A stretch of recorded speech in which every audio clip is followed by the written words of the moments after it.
ఓం మహాగణాధిపతయే నమ. ఓం గురుభ్యో నమ. ఓం శ్రీమాత్రే నమ. అరుణాం కరుణాతరంగితాక్షీం ధృతపాశాంకుశపుష్పబాణచాపాం అనిమాదిభిరావృతాం మయూకై అహమిత్యేవ విభావయే భవానీ. శ్రీమాత్రే నమ. గ్రహణము 7వ తేదీ ఉంది. అది ఏ సమయం నుంచి ఏ సమయం వరకు ఉంటుంది, ఏ రాసుల వారికి ఈ గ్రహణం యొక్క ప్రభావం ఉంటుంది, అలాగే ఏమి చేసుకోవాలి. గ్రహణం అంటే భయపడేదో భయపెట్టేదో కాదు, గుర్తుపెట్టుకోండి. గ్రహణము అనగానే మనకి అదొక గొప్ప సమయం, సాధన చేసుకోవడానికి సాధనా సమయంగా గుర్తించాలి. అయితే ముందుగా మనం అసలు ఏ సమయంలో ఉంది అనేటువంటి తెలుసుకుందాం.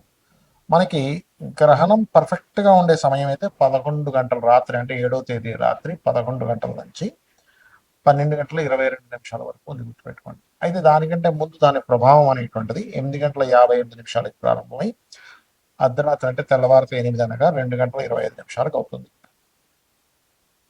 ఈ గ్రహణం చంద్రగ్రహణము మనకి ఇక్కడ ఉంటుంది. ఎప్పుడైనా గుర్తుపెట్టుకోండి, గ్రహణం మనకు ఉందా లేదా అనేటువంటిది రాత్రి సమయంలో ఉంటే ఉన్నట్టు, పగల సమయం ఉంటే లేనట్టు. రైట్.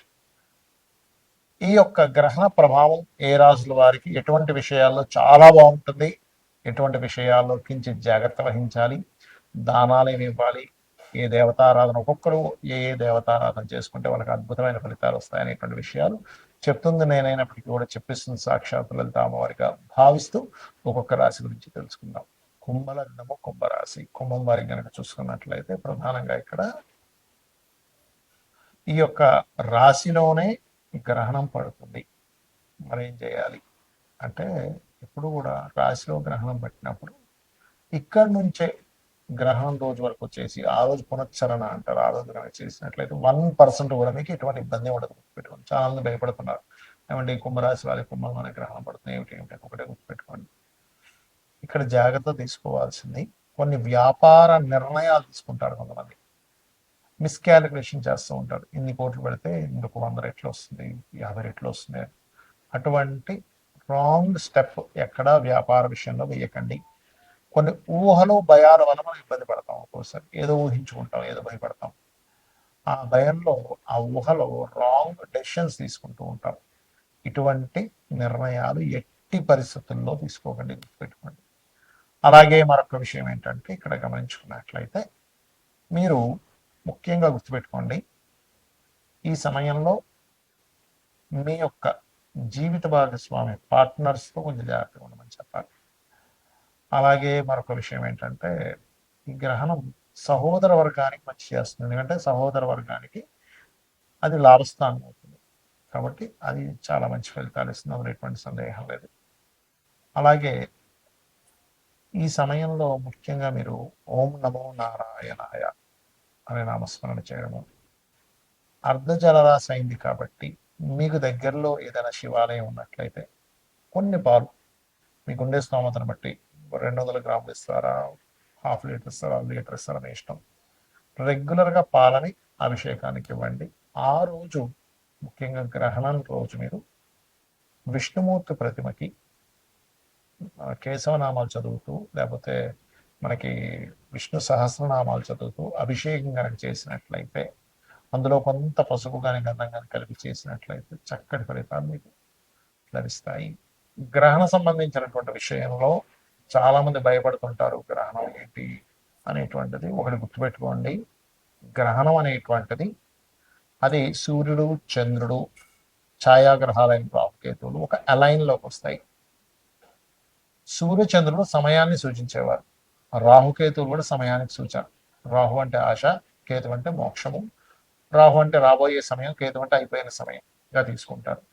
రవిచంద్రుల ద్వారానే మనకి సమయం అంటే ఈరోజు ఈ తిథి, ఈరోజు ఇక్కడ సంక్రమణం జరిగింది, ఈ మాసం మారింది, ఈ పౌర్ణమి అమావాస్యలు వస్తుంటాయి. కాబట్టి ఈ 4 అంటే సమయాన్ని సూచించేవారు. అదేవిధంగా మనకి లలిత సహస్రనామాల్లో కానీ చాలా విషయాల్లో సూర్యచంద్రుల్ని నేత్రాలు గాను మనకి గనక చూసుకున్నట్లయితే అమ్మవారి యొక్క తాటంకములుగా అని చెప్తూ ఉంటారు. అందుకే తాటంక యుగలీభూత తపన ఉడుప మండల అంటూ ఉంటాం. కాబట్టి ఈ సమయం చాలా గొప్పది అనే భావనతో గనక మీరు చేసుకున్నట్లయితే జపాన్ని, ఈ జపము యొక్క ఫలితం ఏదైతే ఉందో మిమ్మల్ని రక్షిస్తుంది. రుణ రోగ శత్రువు నుంచి రక్షిస్తుంది, గుర్తుపెట్టుకోండి. మరి గ్రహణం ఉంది, గ్రహణం కొంతమందికి చక్కగా పనికి వస్తుంది, కొంతమందికి కొంత జాగ్రత్త. ఎన్ని రోజులు జాగ్రత్తగా ఉండాలంటే గ్రహణం రోజు నుంచి 41 రోజులు జాగ్రత్తగా ఉండాలి. గ్రహణం యొక్క ప్రభావం అంటూ ఉంటుందని చెప్తుంది శాస్త్రం. గ్రహణం తదనంతరం మీరు మనకి సూర్య చంద్ర ప్రతిమలు, అంటే తర్వాత రోజు సూర్య చంద్ర ప్రతిమలు, ఒక మనకి ఇత్తడి గిన్నె ఉంటుంది, ఆ చిన్న ఇత్తడి గిన్నె తీసుకుని అందులో నెయ్యి ప్యాకెట్, గోవు ఆవు నెయ్యి ఉంటే ఆవు నెయ్యి, లేకపోతే వేరే నెయ్యి ఏదైనా అసలు పెట్టి బియ్యము, నువ్వులు, మినుములు ముఖ్యంగా దానంగా ఇవ్వాలి. ఉలవలు కూడా ఇస్తే ఇంకా మంచిది.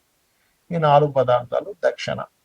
చాలా మంది అడుగుతుంటారు, ఏమంటే దక్షిణ ఎందుకు ఇవ్వాలి దానం ఇచ్చినప్పుడు అంటే, మీరు ఏదైతే దానం ఇస్తారు, ఇప్పుడు ఈ గ్రహం అని కాదు, నార్మల్గా కూడా మీరు ఏదైనా నువ్వులు ఇచ్చారు, బియ్యం ఇచ్చారు, గోధుమలు ఇచ్చారు, ఏదైనా గ్రహ సంబంధించిన దానాలు ఇచ్చినప్పుడు మీ యొక్క దోషం ఏదైతే ఉంటుందో వాళ్ళు ఖచ్చితంగా తీసుకుంటారు. మరి అది తగ్గాలంటే వాళ్ళకి గాయత్రి చేసుకోవాలి, కొన్ని గంటల సేపు కూర్చొని.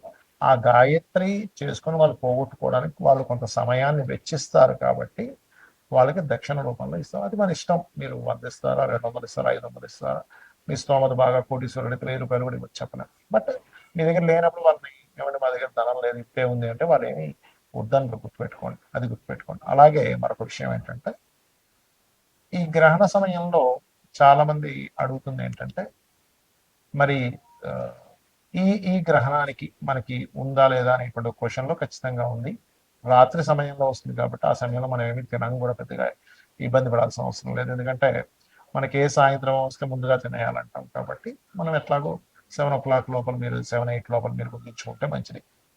మ్యాక్సిమం 8:30 లోపల ఫుడ్ తినేస్తే చాలా మంచిది, గుర్తుపెట్టుకోండి. ఎందుకంటే అక్కడి నుంచే దాని ప్రభావం పెరుగుతుంది కాబట్టి. అలాగే ఆ సమయంలో హోమం చేసుకోవచ్చు, తర్పణాలు చేసుకోవచ్చు, మరియు అదేవిధంగా ఏదైనా జపం చేసుకోవచ్చు, పట్టు స్నానము, విడుపు స్నానం చేసుకోవచ్చు. చాలా మంది అడుగుతున్నది ఏంటంటే, నన్ను పర్సనల్గా ఏమంటే అర్ధరాత్రి అయిపోతుంది కదా, ఆ సమయంలో మరలా నిద్రపోవచ్చు అని అడుగుతున్నారు. మీకు గ్రహణం అయిపోయిన తర్వాత హ్యాపీగా నిద్రించవచ్చు, ప్రాబ్లం ఏమి లేదు. గర్భవతులు మాత్రం ఆ సమయంలో పుట్టడం కానీ, ఏదైనా కత్తిరించడం కానీ, ఈ గర్భం మీద కొంతవరకు తెలియ, కొంతమంది గొర్రెలు పెడుతుందని కోరుకొని ఇట్లాంటివి చేస్తుంటారు. ఆ గంటన్నర 2 గంటల సేపు కొంచెం జాగ్రత్తగా ఉంటే సరిపోతుంది, గుర్తుపెట్టుకోండి. అలాగే మరొక విషయం ఏంటంటే, తర్వాత రోజు మీకు ఉదాహరణకి మీరు ఏదో వేరే దేశాల్లో ఉన్నారు, అక్కడ దానం ఇవ్వడం కుదరలేదు. ఇండియాలో మీ వాళ్ళు ఎవరైనా ఉంటే వాళ్ళ చేత మీ పేరు మీద ఇప్పించవచ్చు, అని ఎటువంటి సందేహం లేదు. కాబట్టి ఇండియాలోనే ఉన్నాం కానీ ఇక్కడ దానం తీసుకునే వాళ్ళు ఎవరు లేరు అన్నప్పుడు గోవులకి క్యారెట్స్, గ్రాసము, బియ్యపు పిండి, మినుములతో చేసినటువంటిది ఏదైనా పదార్థాన్ని గోవుకు తినిపించవచ్చు, ఏది మీకు దానం ఇవ్వడం కుదరకపోతే. అలాగే వెండి మనకి పడగలు కూడా దొరుకుతాయి, సర్ప పడగలను కూడా దానంగా ఇస్తారు. ఇవి గనక చేసినట్లయితే దోషం అనేటువంటిది, వీటన్నిటికంటే ముఖ్యమైనటువంటిది గ్రహణము అనేటువంటి విషయాన్ని భయపడడం కాకుండా అదొక యోగముగా భావించి జపం చేసుకోండి, అన్ని విధాలకు బాగుంటుంది. శ్రీమాత్రే నమః.